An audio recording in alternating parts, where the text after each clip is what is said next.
Hey 2B! So hopefully you've watched the video on how to find information on the invertebrate animal that you've chosen. And now in this video we're going to talk about how we take information we find from a source text and then we put it in our own words. So let's practice that with a pretend research project that I'll be doing. So let's pretend that I'm researching praying mantises. So for my research on this project, my first source that I found is a book in EPIC about praying mantises. You'll find your information in a spot of your choosing. It might be EPIC, it might be using Learn Alberta, it might be using the website on mrsbarker.ca, or maybe you even happen to have a book about this animal at your house. So let's take a look at my sheet here. I'm going to start by writing my animal at the top.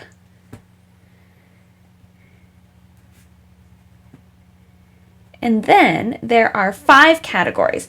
You can print off this sheet if you'd like to from our class website, or you could just even make a sheet for appearance, make a sheet for habitat, diet, enemies, and other interesting facts, and then just make sure when you have that sheet that you write down at least 4 facts.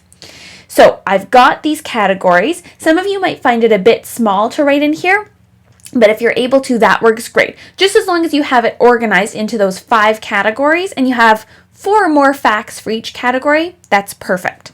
So let's take a look through my book. I've got my EPIC book here. So I see the table of contents. Let's start with what is a praying mantis. So we'll go to the next page here. So it says the praying mantis is a large insect. It lives in fields and gardens. Now, I remember from our unit on nonfiction that it is plagiarizing. It's against the law if I just copy the words from the book and pretend they're my own in my own animal report. So I can use the ideas that I learn, but I have to put them in my own words. So I want to put under the habitat category, which is where your animal lives, that it lives in fields and gardens, but I can't copy those words. So I might say, I'll change it to praying mantises live in either. I'm adding the word either to make it a little different. Live in either, and I'll change the order, gardens or fields. And then let's turn the page. We'll find some more information.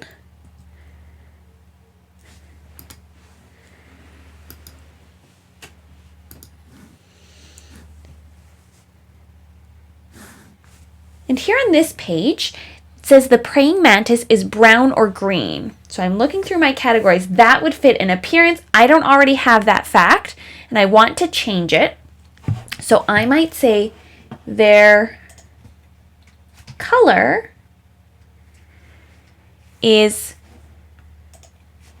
always, and I'll maybe switch the order, is always green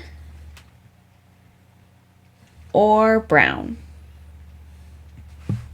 And then on the next page, it says green or brown colors help the praying mantis blend with its surroundings. So I can put that as another fact under appearance, but I want to change that wording. So I'm going to say praying mantises colors. And I know a fancy word for blend with its surroundings is camouflage. So I'm going to use different words. I'm going to use the word camouflage.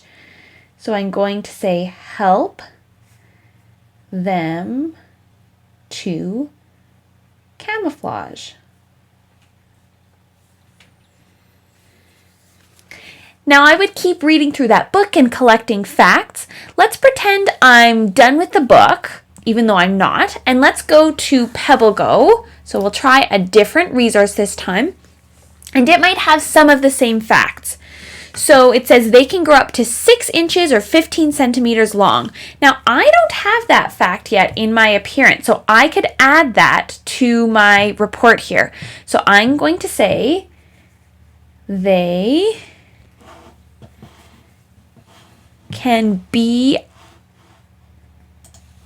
So I'm changing grow up to be, and I'm going to say instead of up to, I'm going to, they can be as big as, and I've got the 2 units of measurement is 6 inches or 15 centimeters. I know we use metric like we talked about, so I'm going to use the metric unit, centimeter. So I'd say as big as 15 centimeters. And then I might say in length. So then I've changed those words. Now, I don't have much information for their diet, for what they eat or their food. So I'm going to click on food in Pebble Go here, and then I'll collect some facts for diet. So it says praying mantises sit very still. They wait for insects and small animals to walk by. Then they grab the prey with the long front legs. So I can put those facts in diet for sure. Again, I won't copy. So I'll say to catch prey, then I've added some of my own words. The praying mantis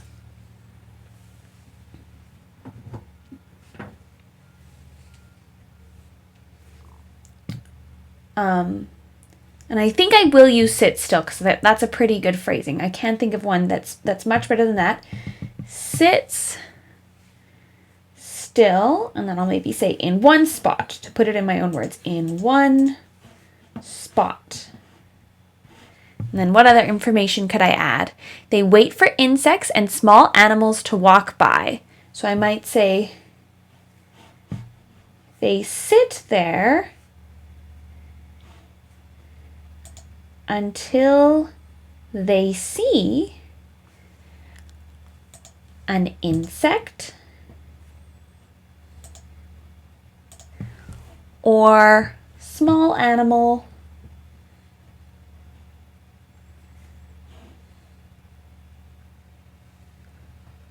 pass by. So again, I've put that in my own words.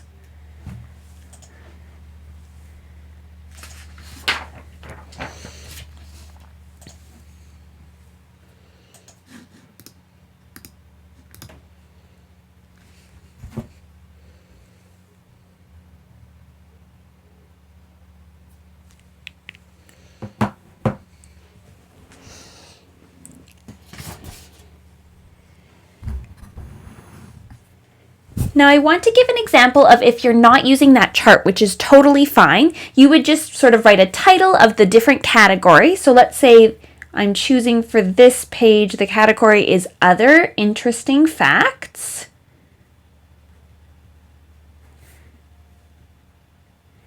And then I'll write the notes in here. Because I don't have those little boxes to help me, you can do little jot notes. So you could do a dash and then write a note and then start a new line once you have another little fact. So I'm taking a look here on Pebble Go. They've got this information about fun facts. And so I think that will add some information to other interesting facts. So the Pebble Go says, praying mantises get their name from how they fold their front legs together. So that's pretty interesting. So it sort of looks like they're praying. So I need to put that in my own words. So I might say, because a praying mantis looks like it's praying when it folds its front legs together, it is named and I'm going to put praying in pop-out letters so that my readers can really tell that I'm telling the praying part of the word comes from how it looks like it's praying. Named a praying mantis. And then I'd collect more facts under there, and I'd start a different sheet for appearance, habitat, diet, and enemies. So now that you know where to find information and you know how to put it in your own words, you're ready to go off and collect that information, write it down. It doesn't need to be perfect writing because we will be editing and revising next week, but I hope you learn lots about those invertebrate animals. Bye, grade 2s!